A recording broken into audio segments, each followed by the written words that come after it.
Student chapter 17 reaction kinetics. आज हम इसके एक्सरसाइज के क्वेश्चन आंसर्स करेंगे, शॉर्ट क्वेश्चंस देखेंगे।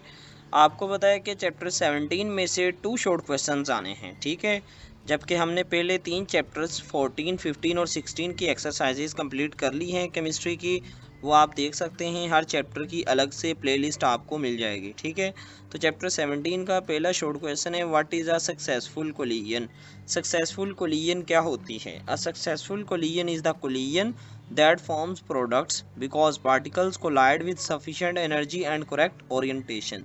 एक सक्सेसफुल कोलिजन जो है, एक कामयाब कोलिजन, एक ऐसी कोलिजन को कहेंगे जिसमें कोई प्रोडक्ट बनेगी, ठीक है। फॉर एग्जांपल, एक कंटेनर में हमने नाइट्रोजन गैस ले ली और एक कंटेनर में हमने ऑक्सीजन गैस ले ली। अब दोनों को जो है जब कंबाइन किया गया, कंबाइन करने के बाद उनकी कोलिजन हुई, अगर नाइट्रिक ऑक्साइड बन जाएगा NO2 या NO3, तो फिर हम ये कह सकते हैं कि वो एक सक्सेसफुल कोलिजन है। अगर जो है वो नहीं बनते, वो दोनों गैसेस जो हैं वो सेपरेट रहती हैं, तो वो एक सक्सेसफुल कोलिजन नहीं है, क्योंकि उसमें प्रोडक्ट नहीं बनी। तो सक्सेसफुल कोलिजन में क्या होगा, एक प्रोडक्ट लाजमी बनेगी। ठीक हो गया स्टूडेंट जी। सेकंड क्वेश्चन है, how does increase in the temperature increase the rate of reaction. अगर टेम्परेचर इंक्रीज कर दें तो टेम्परेचर इंक्रीज करने से रिएक्शन का रेट किस तरह से इंक्रीज होगा।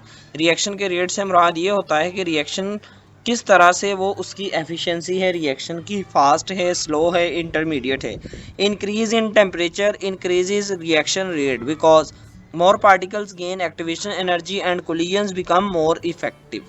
ठीक है, जब रिएक्शंस का टेम्परेचर इंक्रीज करते हैं, टेम्परेचर इंक्रीज करने से उसकी जो एक्टिवेशन एनर्जी है वो क्या हो जाती है, पार्टिकल्स गेन कर लेते हैं। जब वो पार्टिकल्स एक्टिवेशन एनर्जी गेन करते हैं तो उनकी पार्टिकल्स की मूवमेंट बढ़ जाती है, यानी कि काइनेटिक एनर्जी बढ़ जाती है। जब काइनेटिक एनर्जी बढ़ती है तो उनकी कोलिजन क्या हो जाती है, फास्ट हो जाती है। जब कोलिजन फास्ट होती है तो हमें पता है कि एक प्रोडक्ट बन जाती है, जो कि हमने पहले क्वेश्चन में पढ़ा है, ठीक है।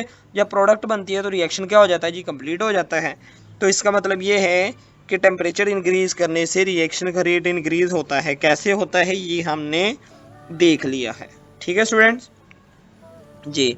थर्ड शॉर्ट क्वेश्चन है, define activation energy. Activation energy is the minimum energy required to start a reaction because particles must overcome an energy barrier to form products.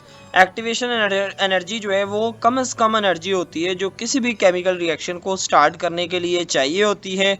अब वो एक्टिवेशन एनर्जी किस लिए चाहिए होती है, because particles must overcome an energy barrier to form products, क्योंकि reactants को जो है वो एक एनर्जी बैरियर को क्रॉस करना होता है जिसके बाद प्रोडक्ट बननी होती है, ठीक है।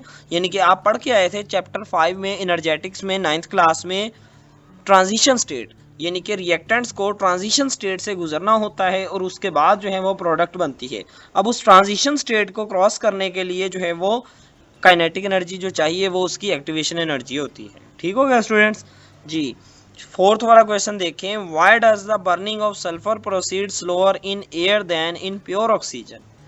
जो बर्निंग है सल्फर की वो स्लोअर होती है एयर में देन इन प्योर ऑक्सीजन, जबकि जो ऑक्सीजन में अगर सल्फर को बर्न किया जाए तो वो इजीली बर्न हो जाती है, जबकि एयर में बर्न करने से वो स्लो बर्निंग करती है। Sulphur burns slower in air than in pure oxygen because air has less oxygen, ठीक है, क्योंकि एयर के अंदर जो है वो डिफरेंट गैसेज होती हैं, ऑक्सीजन क्या होती है, बहुत कम होती है।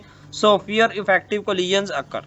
उसकी वजह क्या है, क्योंकि जो ऑक्सीजन है उसकी कोलिजन होगी तो सल्फर ने बर्न होना है, ठीक है।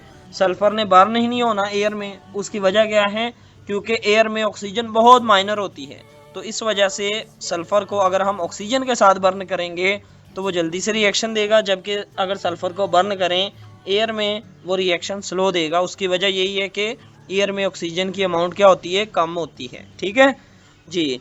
पांचवा शॉर्ट क्वेश्चन देखें, why a catalyst used in a reaction is preferably taken in the powder form. जब हम किसी भी केमिकल रिएक्शन में कैटालिस्ट को यूज़ करते हैं, कैटालिस्ट क्या होते हैं हम पढ़ के आए हैं, आप 9th क्लास में भी एनर्जेटिक्स वाले चैप्टर में ही। कैटालिस्ट क्या होते हैं, एक ऐसे सब्सटेंसेस हैं कैटालिस्ट जो कि केमिकल रिएक्शन को फास्ट करते हैं। A catalyst is used in powder form. Catalyst को पाउडर फॉर्म में इसलिए इस्तेमाल करते हैं बिकॉज क्योंकि it provides a larger surface area for more collisions, ठीक है। जब वो पाउडर फॉर्म में होगा तो सरफेस एरिया जो है वो कोलिजन के लिए बढ़ जाएगा, क्योंकि जब हम किसी चीज़ को ब्रेक डाउन करते हैं उसके पार्टिकल जो हैं वो इंक्रीज हो जाते हैं नंबर्स में, ठीक है। पार्टिकल्स के नंबर्स जब इंक्रीज हो जाएंगे तो डिफरेंट पार्टिकल्स, ज़्यादा से ज़्यादा पार्टिकल जो है एक दूसरे के साथ कोलाइड करेंगे। कोलिजन के नतीजे में रिएक्शन फास्ट हो जाएगा और कैटालिस्ट का काम ही यही है। तो यही वजह है कि हम पाउडर फॉर्म में इस्तेमाल करते हैं कैटालिस्ट को as compare to solid form. Clear हुआ स्टूडेंट जी। 17.6 वाला शॉर्ट क्वेश्चन देखें। Why is the rate of a reaction often very fast at the beginning of the reaction. Reaction के स्टार्ट में किसी भी केमिकल रिएक्शन का रेट फास्ट क्यों होता है। Reaction rate is fast at the beginning because reactant concentration is highest. Reaction जो है वो स्टार्ट में फास्ट इसलिए होता है क्योंकि कंसंट्रेशन का रेट क्या होता है जी, ज़्यादा होता है। कंसंट्रेशन की जो अमाउंट होती है रिएक्टेंट की कंसंट्रेशन वो बहुत ज़्यादा होती है, रिएक्टेंट की कंसंट्रेशन, ठीक है। सो कोलिजन फ्रीक्वेंसी इज मैक्सिमम। जब रिएक्टेंट्स की कंसंट्रेशन ज़्यादा होगी तो उससे क्या होगी, कोलिजन भी मैक्सिमम होगी, ठीक है। यानी कि अगर रिएक्टेंट कम होगी तो कोलिजन स्लो होगी, कोलिजन स्लो होगी तो रिएक्टेंट जो है वो स्लो होगा। तो यही वजह है रिएक्शन फास्ट होता है स्टार्ट में, क्योंकि स्टार्ट में जो रिएक्टेंट्स होते हैं वो क्या होंगी, उनकी अमाउंट ज़्यादा होती है, उनकी कंसंट्रेशन ज़्यादा होती है, ठीक है स्टूडेंट जी। 7 वाला शॉर्ट क्वेश्चन देखें। Magnesium does not react with air at room temperature but it reacts with very fast at high temperature giving intense white light, explain. जो मैग्नीशियम है वो रूम टेम्परेचर पर जो है वो एयर के साथ रिएक्ट नहीं करता, जबकि हाई टेम्परेचर पर जो है वो रिएक्ट कर जाता है और सफ़ेद लाइट जो है वो शो करता है। उसकी वजह क्या है। Magnesium reacts fast at high temperature because it gains activation energy and reacts rapidly producing bright white light, ठीक है। क्योंकि मैग्नीशियम को स्टार्ट में जो है वो एक्टिवेशन एनर्जी चाहिए होती है। अब उस एक्टिवेशन एनर्जी को प्रोवाइड कौन कर सकता है, हाई टेम्परेचर, ठीक है। जबकि टेम्परेचर जब लो होगा, रूम टेम्परेचर होगा, तो मैग्नीशियम के लिए जो इनफ एक्टिवेशन एनर्जी चाहिए होगी वो नहीं मिलेगी, तो मैग्नीशियम कोई रिएक्शन नहीं देगा। जब हाई टेम्परेचर मिलेगा तो मैग्नीशियम का रिएक्शन हो जाएगा और रिएक्शन के नतीजे में ब्राइट वाइट लाइट जो है वो प्रोड्यूस होगी, ठीक हो गया स्टूडेंट जी। 17.8 वाला शॉर्ट क्वेश्चन देखें। What happens to the reactants after they climb the energy hill during a reaction, ठीक है। एक रिएक्टेंट्स के साथ क्या होता है जब जो है वो ट्रांजिशन स्टेट की क्लाइंब जो है वो स्टार्ट कर जाते हैं, हिल को पहुंच जाते हैं, ठीक है। ये आप पढ़ के आए हैं एनर्जेटिक्स वाला चैप्टर, ठीक है। ये एनर्जेटिक्स के साथ टोटली रिलेट करती है रिएक्शन काइनेटिक्स, ठीक है। ये थर्मोडायनामिक्स की दोनों जो हैं वो ब्रांचेज हैं, शाखें हैं, इसलिए ये बहुत ज़्यादा इजी हैं, दोनों एक दूसरे के साथ रिलेट कर रहे हैं, एनर्जेटिक्स और reaction kinetics. After climbing the energy hill reactants form products. जब रिएक्टेंट जो हैं वो प्रोडक्ट्स बनाते हैं तो उसको एनर्जी हिल को क्रॉस करना पड़ता है, ठीक है। वो एनर्जी हिल क्या है, ट्रांजिशन स्टेट है, जो कि प्रीवियस क्वेश्चन में मैंने आपको एक्सप्लेन कर दिया है। Because the activated complex breaks and new bonds are formed. क्या होगा, रिएक्शन में बॉन्ड ब्रेकिंग भी होगी और बॉन्ड फॉर्मिंग भी होगी, ठीक है। कुछ बॉन्ड्स ब्रेक डाउन करेंगे और कुछ बॉन्ड नए बनेंगे। अब उन बॉन्ड्स को ब्रेक डाउन कैसे किया जाएगा, उस हिल को क्रॉस करते हुए, ठीक है। हेल्प कौन करेंगे, कैटालिस्ट हेल्प करेंगे रिएक्शन को फास्ट करने में। क्लियर हुआ स्टूडेंट जी। 9 वाला क्वेश्चन देखें।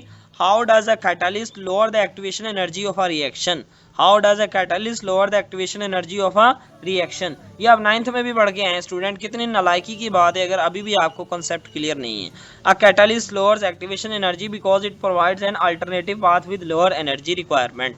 एक कैटालिस्ट जो है वो अल्टरनेटिव पाथ में बताता है रिएक्शन को कि ये वाला अल्टरनेट पाथ जो है वो रिएक्शन अगर यूज़ करेगा तो एक्टिवेशन एनर्जी जो होगी वो कम हो जाएगी, लो हो जाएगी किसी भी केमिकल रिएक्शन के लिए।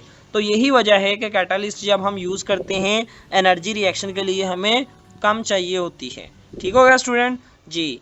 17.10 वाला क्वेश्चन देखें, शॉर्ट क्वेश्चन आखिरी है, उसके बाद कंस्ट्रक्टेड क्वेश्चन जो हैं वो हम नेक्स्ट लेक्चर में देखेंगे। लास्ट वाला शॉर्ट क्वेश्चन है, give any 2 features of the catalytic action of an enzyme. कोई से 2 फीचर्स बता दें catalytic action of enzyme. Enzymes के एक्शंस के कोई से 2 खसूसियात बता दें। पहली खसूसियत, enzymes are specific and work at optimum conditions. पहली खसूसियत क्या है, एंजाइम जो है वो हर एक रिएक्शन के लिए स्पेसिफिक होते हैं और एक ख़ास ऑप्टिमम कंडीशन के ऊपर काम करते हैं, यानी कि हर एक एंजाइम की अपनी एक मखसूस कंडीशन होगी। बिकॉज उसकी वजह क्या है, there structure allows only particular substrates and condition. उसकी वजह क्या है, आपने 9th में बायो में पढ़ा होगा एंजाइम्स दो मॉडल को ओबे करते हैं, लॉक एंड की मॉडल और इंड्यूस्ड फील्ड मॉडल। उसकी वजह ये है कि एंजाइम्स की जो शेप है वो, उसकी एक्टिव साइट की जो शेप है वो पार्टिकुलर होती है, ठीक है। जब वो पर्टिकुलर साइट होती है तो वो पार्टिकुलर सबस्ट्रेट के साथ ही अटैच होती है। जैसे मखसूस चाबियां जो हैं वो मखसूस तालों के लिए होती हैं, तो यही वजह है कि हर एंजाइम जो है वो हर सबस्ट्रेट के साथ बाइंड होकर रिएक्शन नहीं करेगा, ठीक है। तो हर एक एंजाइम की जो कंडीशंस हैं वो क्या होंगी, ऑप्टिमम होंगी, मखसूस होंगी। क्लियर हो गया स्टूडेंट्स। तो ये थे जी 10 शॉर्ट क्वेश्चन जो कि चैप्टर 17 के हमने कर लिए हैं। मैं दोबारा से बता दूं स्टूडेंट्स, चैप्टर 17 में से आपको 2 शॉर्ट क्वेश्चंस आने हैं, लाजमी आने हैं, इसलिए चैप्टर 17 आपने बिल्कुल भी स्किप नहीं करना।